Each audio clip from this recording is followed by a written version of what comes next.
Brought to you in association with Grendel Press. This is Werewolf the Podcast, a serial killer drama.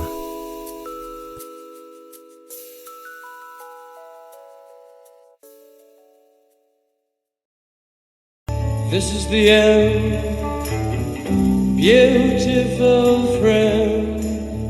This is the season finale, episode 29, the end. Hopefully you've managed to listen to all the other episodes to get here.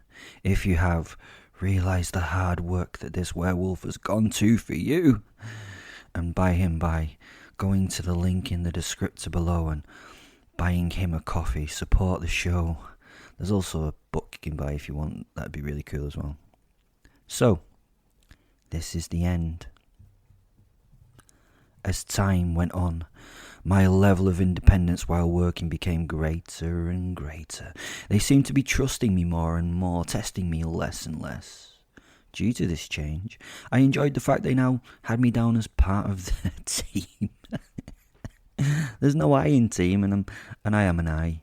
I was not just this thing that they would have to employ or deploy. I was part of the organisation. Over time, there were fewer dicks in my life. I don't mean like cocks. I mean less of the faceless agents that chaperoned me everywhere and babysat me all the time. I often wondered what two men could actually do in most situations if I kicked off. In conclusion, I'd found not a lot, to be honest. I also began to notice I was under scrutiny less of the time. There was definitely less time being followed and less time being directed or prodded in specific directions. I must admit that my, let's say, behaviour outside work had somewhat improved from a societal standpoint. But this was mainly due to the nature of the work. When on task, it was never dull and almost always gruesome physically and or mentally. My proclivities on Civvy Street really were reined in. I could not beat what I was asked to do for king and country in the killing, torture and murder departments. I was actually enjoying the job. I hated the orders though, and the handlers. The be here and do these things, but I loved the chaos, the killing, and the maiming, and the chaos, and the chaos. This was a particularly strange operation that I'd been asked to do. I'd been given no information about the situation into which I was going. The gear requirement list was short, and none really was specified. I was usually given some necessary information about the things I needed or where I was going, but the list was short and undefined this time. They did not even give me the length of time I would be away. It was all really strange.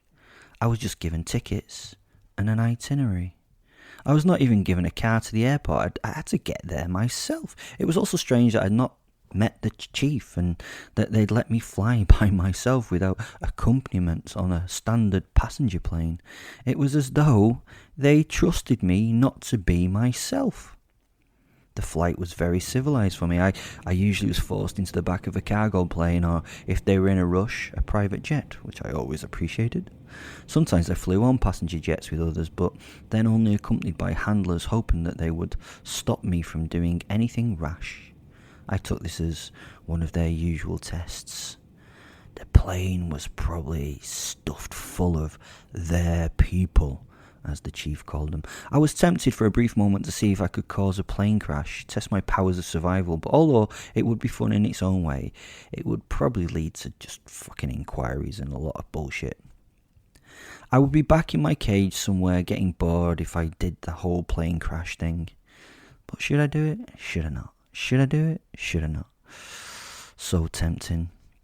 The powers that be did not really enjoy me mixing with ordinary people. This always seemed weird to me, as they would just let me run back into the general population without any care after a job. For some reason, things tended to get complicated and out of hand on missions, and then they would have to provide cover for the deaths and the damage that I committed. Never my fault. Obviously, I never looked for trouble. It just found me. The flight was very relaxing. I sat in first class, drank champagne, ate strawberries, and flirted with the in-flight attendants. They treated me very well, and the on-board entertainment became very personal with one young man during a bathroom trip. Well worth the extra money for first class. Back in my seat, post-coitally, I relaxed and snoozed. They had thought of everything, even buying a spare ticket so Posit could sit next to me in a free chair. Well, that's what I like to think anyway. Not that they did not trust me interacting with many other people. The guy on my left would be my only interaction. And that's when they screwed up. It is how it all started. It's not my fault. So let's get back to it once more. The fucking whiskey was warm. The fucking whiskey was warm. The bitch brought my Macallan warm. That was it. I'd had enough. I reached up and grabbed her by the throat as she tried to pull away, apologising. This was a step too far. I dragged her face towards mine. At a couple of inches from mine, I told her, "My Macallan is warm." She wriggled and screamed and tried to strike me with her free hand. My Posit, lying in his seat, sat up, showing interest in what was happening. "Finally," he transmitted. "Finally, some fucking fun." He tore into my body and I transformed. My body inflated and coagulated into the Wolfman, far too large for the constraints of the seats. I ripped and tore into them and those around me. My head hit the roof of the cabin and crumpled the panelling as I raged, tearing myself an ample enough space in which to stand. Bedlam reigned around me as I turned into the real me. All through this process, the hostess dangled from my claw. The horror in her face was evident, and she drooped like a rag doll in my hand. Once changed, I turned my bestial head in her direction and snorted my anger from my nostrils, blowing her hair away from her face. Then silence. The entire plane was silent. Only the background noise of the engines and my heavy breathing could be heard. All focus was deservedly on me. She broke first and let out a banshee's wail. Her heart and soul's loss were carried on that eulogy of burning pain. I drew the screaming woman towards my growling jaws, and delicately and with emphasis, for all to see and feel, I bit deep into her throat, enjoying the blast of blood from her torn carotid arteries as it poured into my mouth and ran down my chest. Her head slumped back on the remains of her neck, and she fell, limp and dead. I lifted the body high and let my rage free by letting slip a roar that reverberated down the length of the plane. The body now useless in my hand, so, for maximum effect, I ripped her apart, showering the closest people with blood and guts.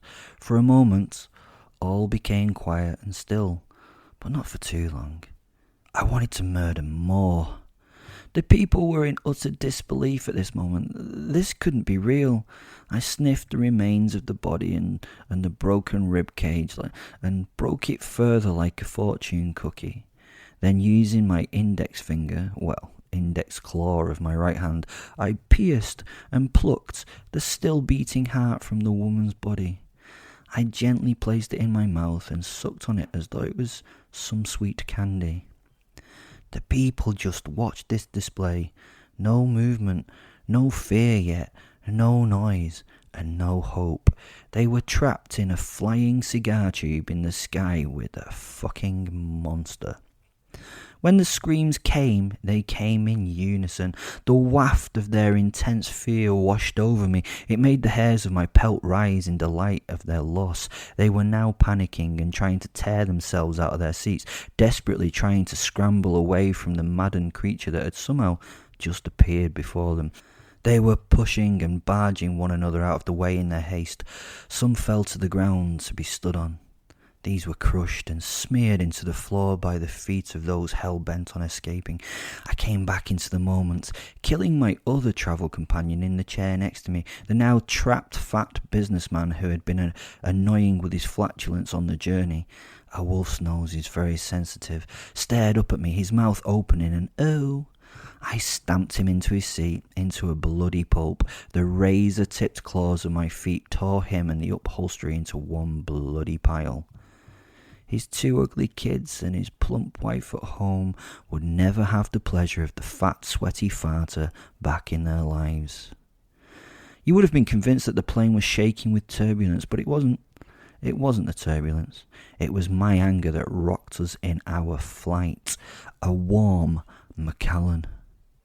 The emergency oxygen mask fell limply and pointlessly in front of the seats, not something that was going to help these poor people right now, while I spent a couple of moments tearing my way from between the seats.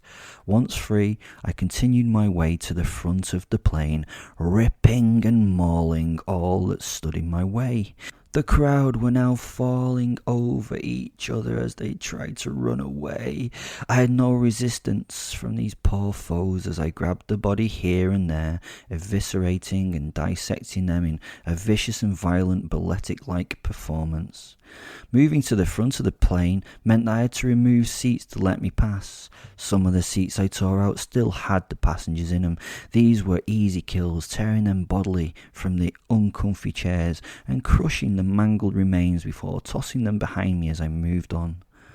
Some tried to hide from me in their fear. Some sat there unmoving, frozen in terror at my forward movement. Some tried to run, but had nowhere to go.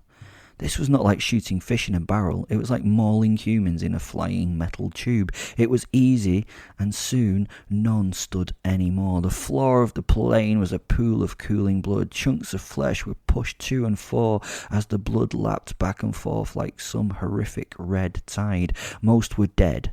Some were dying. None would survive this journey.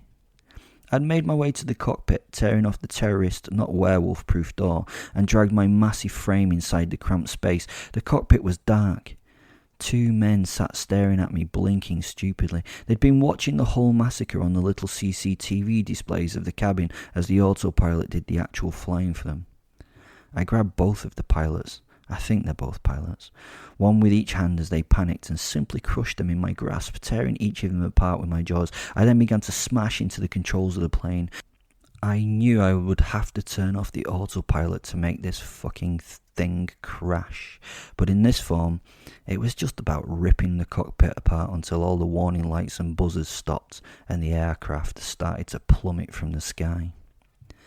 I had created a work of art, one of my greatest of proportions as well, over 400 broken and dead in one moment of creation, or destruction, or both. Maybe I would die too. Here was the test of my immortality. The nose of the plane fell forward and the plane's windscreen became the floor. Blood poured into the cockpit from the passenger compartment of the aircraft. It carried bits and pieces of people in with it. I broke into wolfy laughter at the chaos created at this moment. The world became a spinning, whirling world of fury as we fell. I felt sheer joy in the moment. I smiled at the thoughts that had just passed through my head and took a sip from my chilled Macallan. I thanked the hostess with a smile that she would remember for the rest of her life. They, the people that ruled me, could never control my dreams. I could do anything in my head, and destroying normality is always the dream that fills it. I would have to wait. I will make that dream a reality at some point. I must have been mellowing in my old age. I'd not lost control for a long time in public. In fact, the last few missions had been somewhat casualty-free. No collateral damage, as they say. I must have been slipping, or maybe it was a plan. Who would know but me? I'd flown from Edinburgh to JFK, New York. At the gate, I'd met the usual 2 dicks, 2 CIA-suited bumholes. Looked more like CIA agents than you can imagine, aviator sunglasses and cheap suits. Again, they were uncommunicative, using very few words. They shepherded me between gates, fingers in ears, looking all American agenty. I stopped to eat and made them wait uncomfortably in my non-compliance. I enjoyed their discomfort. They were dicks after all. The next gate had no plane waiting, but a car at the bottom and the steps that took me out to a large transport helicopter. Any idea where we're going, dickheads? I asked my handlers. No, sir, we have no idea, they replied in a coordinated reply. At least they were fucking polite, you know. I think the helicopter took me somewhere north of the Great Lakes in America. GPS is a wonderful thing, and for some reason they let me keep my phone on this journey. We'd been travelling for a few hours, and a lot of it had been over woodland. The two dicks had left me to be babysat by a team of 8 heavily armed American Marines. I'd been ordered to sit at the back of the compartment, so obviously, having been ordered, I moved to the front and stood in front of the commanding officer, standing solidly, staring into his eyes until he moved for me from his own seat. I thought so. I smiled as he took a seat at the back of the helicopter. The soldiers themselves, though, showed him no lack of respect for this action. They just accepted it. I wondered what they'd been told about me. Maybe they had been told not to upset me. It was often the way, and then we were off. When we got to wherever we were going, the soldiers motioned me towards the door. As soon as the door opened, I grabbed my bag and stepped off the chopper. I literally stepped out of the hold and into the night air while laughing.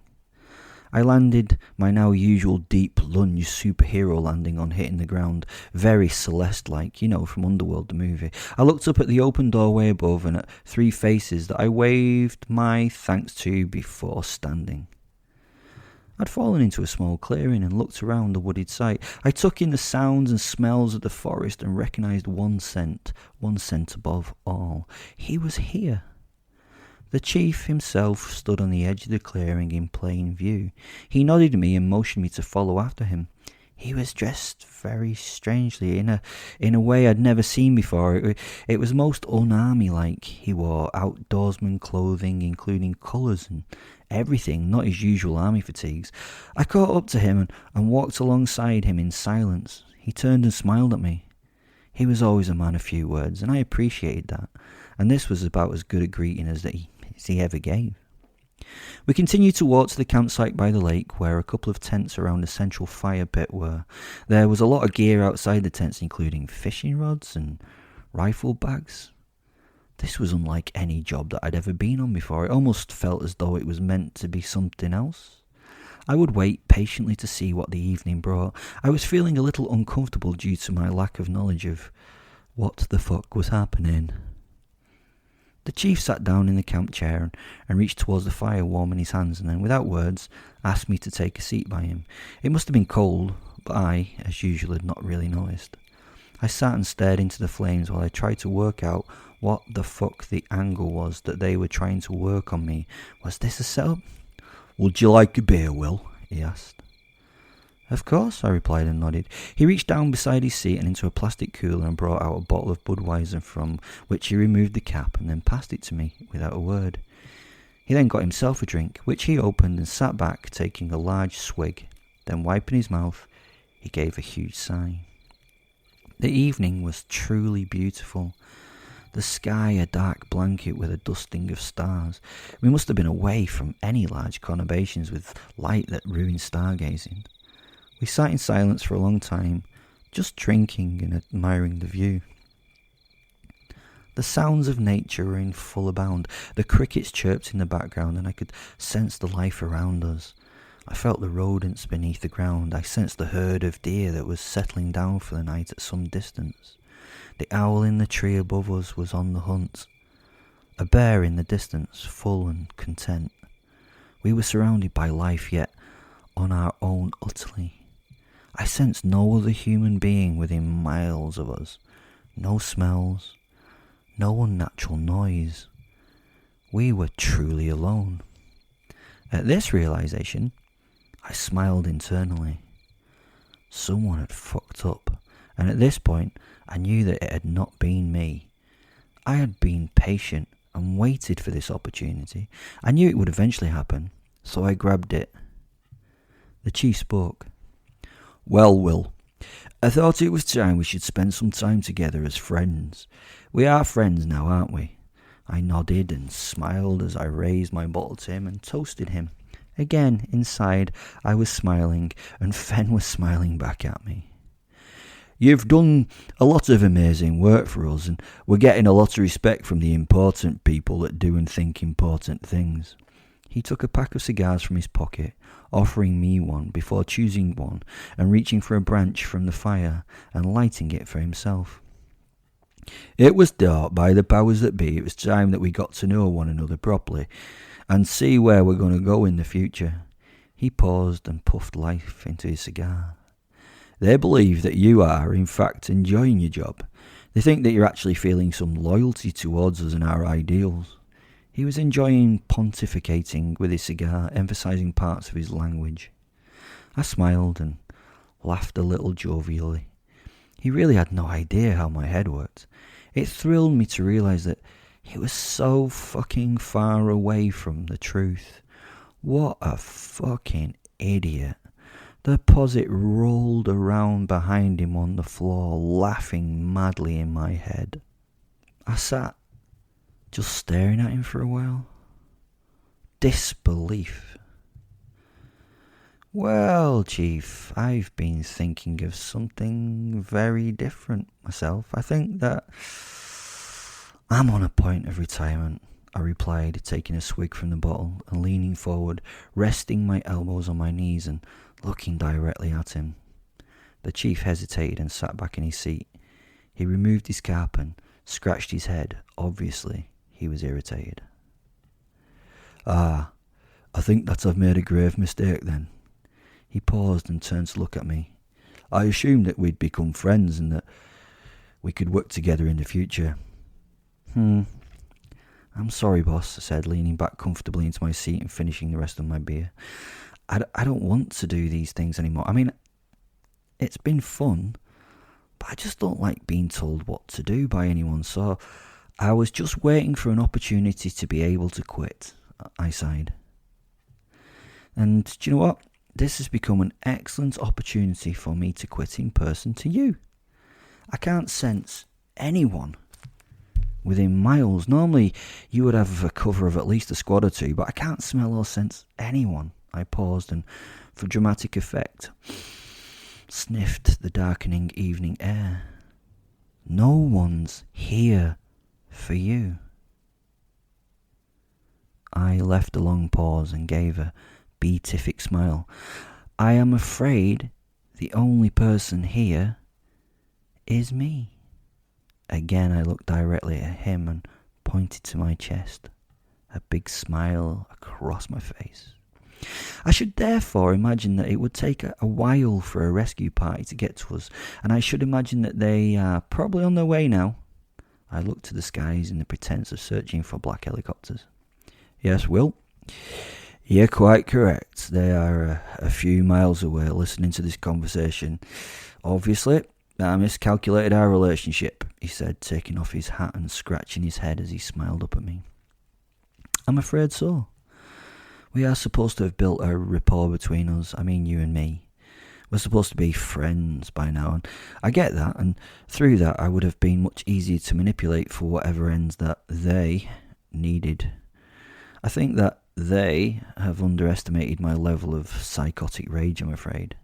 Still, because you've been a mostly good master, I will make it quick, and then what I'm going to do is fuck off into the forest and disappear. But, can I say, thank you for this opportunity, boss. I gave him a courteous nod. Oh, is there any way I can change your mind, Will? He paused, looking up at me from his seat. More money? Less work? Pick and choose the things you do, he questioned. No, boss. I really want my freedom. I want to live for me again, I replied. I stood up in front of him and smiled as he took a long drag on his smoke. One moment, Will. Let me enjoy this last guilty pleasure. I nodded and waited as he drank his last beer and smoked his last cigar. Okay, he said, as he crushed the butt beneath his foot and tossed the empty bottle behind him where it broke on the rocks. I'm ready. Well, Chief, first of all, I kind of have to admit that I knew about this operation that was going to go on today. I believe it was codenamed Operation Getting to Know You.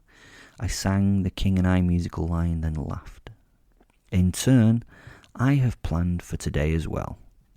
Posit and I nodded at Posit, he nodded back, did some spying of our very own behind your back. We found out where you and your lovely wife, Martha, live. Ah, Martha. What? He asked as his face became concerned. You did what? Oh no. The chief looked down at his feet, shaking his head and bringing his hands up to cover his face and leaning forward. Oh God. Oh God. Yes, Michael. Oh God, I said. I paused as I let the enormity of this situation sink in. I didn't want to rush him into his realization. I wanted to savour its deep flavour. Yes, it was a long and difficult journey to Bilthwells. Did most of it in the back of a truck so I could keep it all a little secret from you guys. Your people have been a bit lax recently with security and care since you trusted me. I added the air quotes with my fingers as I said the word trusted. You know, now that we're friends, you even believed me that my tracking devices fell out. More air quotes. You have a beautiful home, Michael. Or is it Mike? I prefer Michael. I think it suits you. I had you down as a Billy for some reason, I said, turning away and taking a deep breath of the cool night air. Your home, Michael, is very nice. The money you earn keeps you in good stead with a nice bit of land and woodland. I bet there are a few trout in that lake nearby. Again I paused. I really thought you were American, you know. Had not the foggiest that you were a Welshie with that accent. Taff, isn't it? Anyways, to get back to my salient point, the house and grounds were not even being watched. I used all the training that you gave me to check it all out, and the posit did a sweep of the house and just found one woman at home. She was upstairs in the green bedroom at the back of the cottage. It has a nice Victorian brass bedstead and a lovely wood-burning stove. Oh, and an ensuite bathroom, which is always a lovely touch. All white Italian porcelain, very nice. She was sound asleep. He now looked up at me for a moment. The distress was evident on his face. No hate at this point, no wanton revenge, just distress and disbelief. Oh, God, Will, you didn't, he stuttered. You didn't. Please tell me. My Martha, Will. He held his face in his hands again and sat staring into the fire. Tears were forming in his eyes. Now, at this point, I have to say sorry about Summer and Cloud. Nice dogs. They were a bit noisy though, so you know the drill. I had to kill them. That's one of the first things we do in espionage and all that. I saved the collars though. Here they are. I reached into my duffel bag and pulled out the 2 leather collars and threw them to his feet. Nice bit of leather work there, I laughed. God's sake. God's sake, he stammered, wiping his eyes with the back of his hands. God's sake, Will. I smiled and shook my head as I walked over to him and reached beside him for a beer from the cool box. He flinched away for a moment, which made me smile. Yes, Martha. She was beautiful. I held the bottle in front of me as though interested in the label stuck there. I returned my focus back to the chief and then continued. Really, honestly, I can see why you loved her. I mean, she was strong and fierce and so proud of you. I respected her so much. She got very upset when I said I'd killed the dogs. I even offered to share them with her, a little ungrateful. You know, she was really. The Koreans get that tenderly beaten dog is a delicacy. I stopped to see if she would give me any reaction, but there was nothing. Her ending was so brutal. She begged and begged and begged, but I bravely managed to live up to my hype and tortured her thoroughly and systematically, just as you taught me. I paused once more, giving him time to unpackage his thoughts. Then I killed her.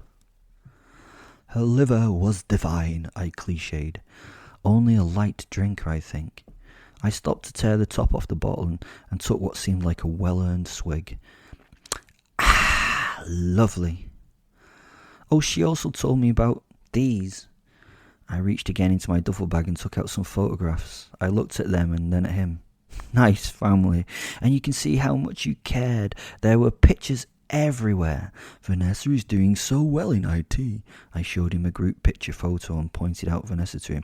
And Nick is a doctor of all things, a proctologist, which is always a strange choice for me. But, get it? But I suppose someone has to do it. Has to get their fingers dirty, as it were, I said, looking at my fingers and wiggling them a little. He should have spotted the prostate cancer that you have. Tough one, eh? You know about that, don't you? The prostate cancer you have. I can see it from here as plain as day. I kept meaning to tell you, but then I didn't. Hey, but I am an evil bastard, huh? I shrugged it off. You are dying, and your son could have helped you. Laughable, really. This is little Noah, Vanessa's son, and Autumn, her daughter. You must have been, sorry, past tense. They're such proud grandparents. How old were they? He didn't respond. Oh, come on, Michael, how old? He ran his fingers through the stubble on his chin. It was an audible rasp in the quiet night air. You're a bastard. Will, if you've touched them. He started to massage his temples with his eyes closed. His words got quieter and less emphasized as he realized his truly powerless state. His head turned and started looking at me again as though trying to decipher my thoughts. Amazingly, he still had no hate in his eyes, just grief. He sat shaking his head. I pointed at him, a warning finger to emphasize my next question. You're going to do what, Michael? You're going to do nothing. You've been playing with me like a toy for years now. You've been using me as a tool. You and yours have been treating me like a fucking dog. I'm a wolf, Michael. A fucking wolf. I have no master. I drew my hand back to my chin and spawned a pose. You were dead the day we met. It was just that, at that point, you hadn't realised it. And you're going to suffer for all those vulnerable moments I had to endure. You, my friend, could not control this. I swept my hand down my front as though I was a piece of evidence. Your bosses should have destroyed me the day they caught me. Their overconfidence and lack of care have caused this. I've no friends or allegiances. It is just me and my posit. You absolute... I couldn't think of a decent enough word for the following statement. Dumbass. Not good enough word for this occasion. You, as my friend.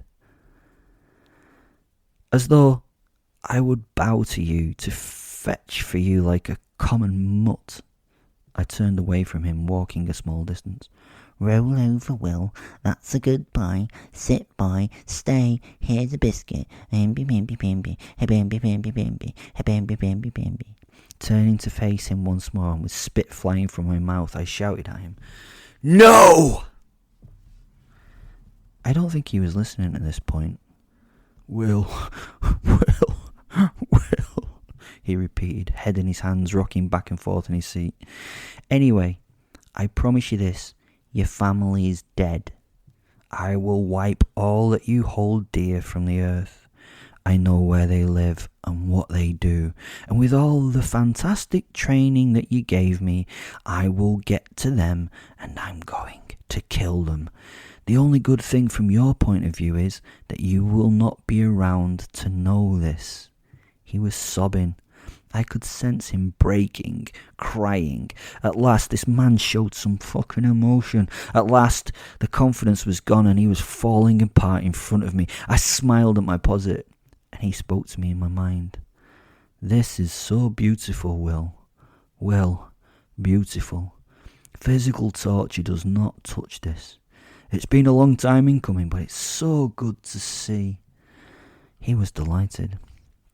Martha died proudly, my friend. Again I grinned. Then checking my nails, I added, she died painfully, but proudly. Well, she was acting proudly for a bit. I looked at him again. She did beg to live, then beg to die after I'd started my work. I have it here on record if you wish to watch it with me. I offered him my phone. He ignored me. No, I guess not, I said. I pressed play on the phone and the screaming and the crying began in the background. I switched it off and put the phone back in my pocket. I've got to admit it wasn't my best work. I sniffed.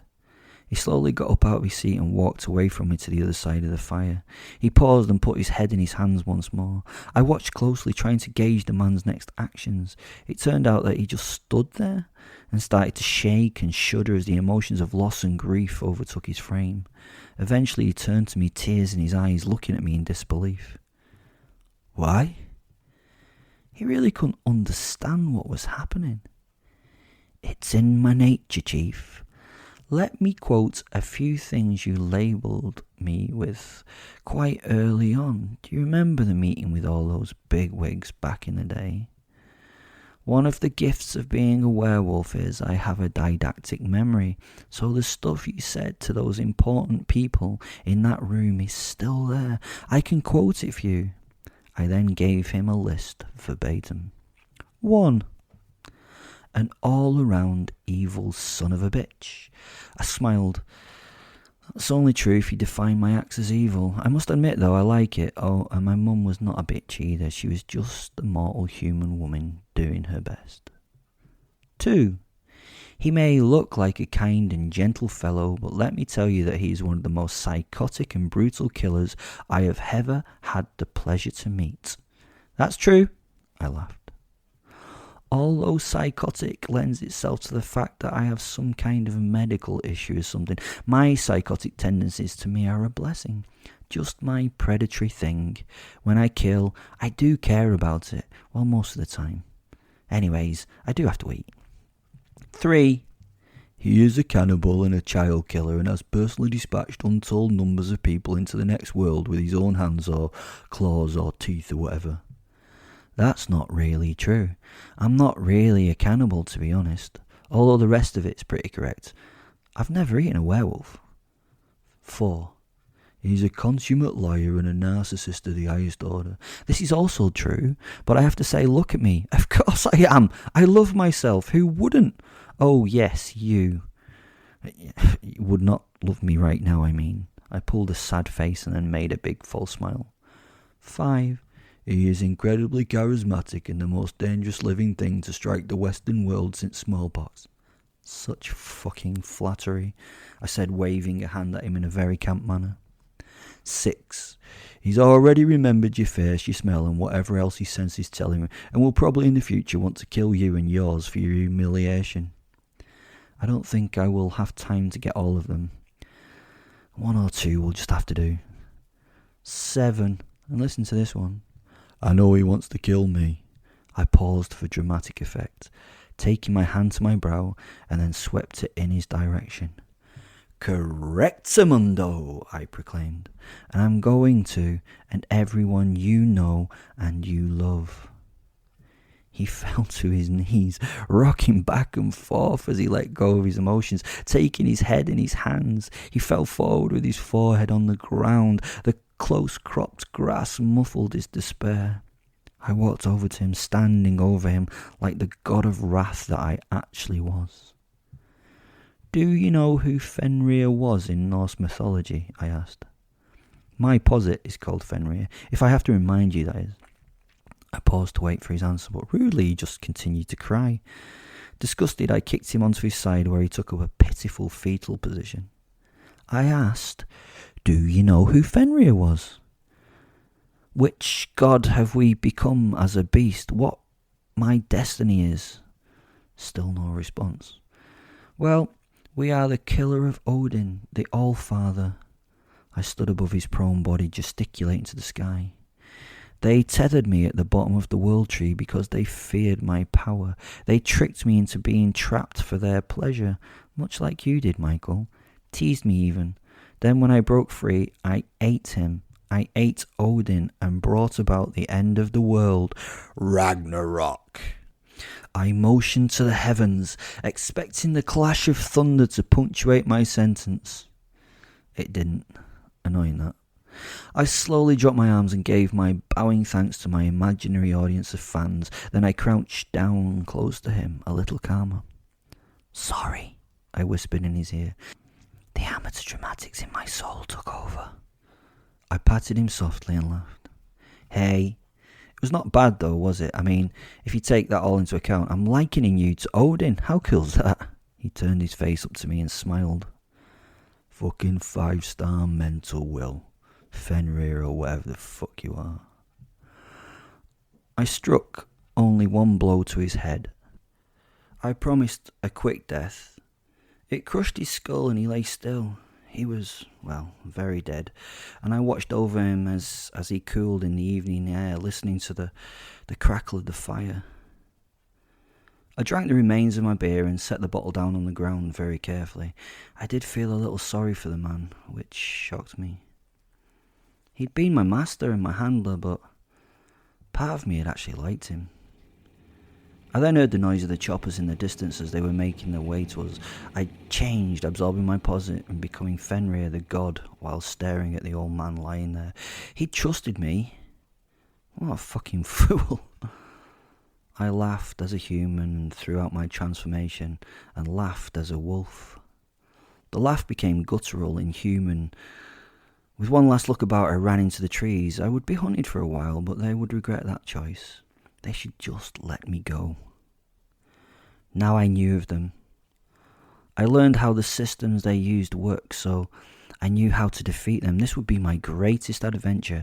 I was dealing with the best the world had and hunting the very best of their own hunters. This was going to be fucking fun. Thanks for listening. Hope you enjoyed the series. That's the end of the first series. I will be bringing you more. Please go to the description that goes with the podcast. There is a link to support the show. If you want to give me some money, that would be wonderful. I would really appreciate that. If you don't, fair enough.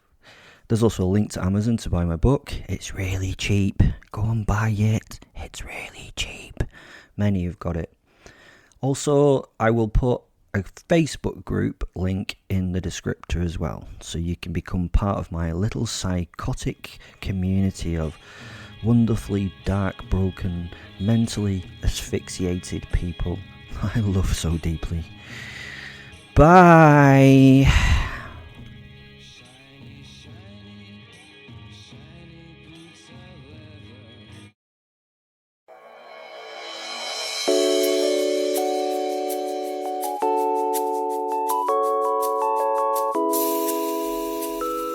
Brought to you in association with Grendel Press. This is Werewolf the Podcast, a serial killer drama.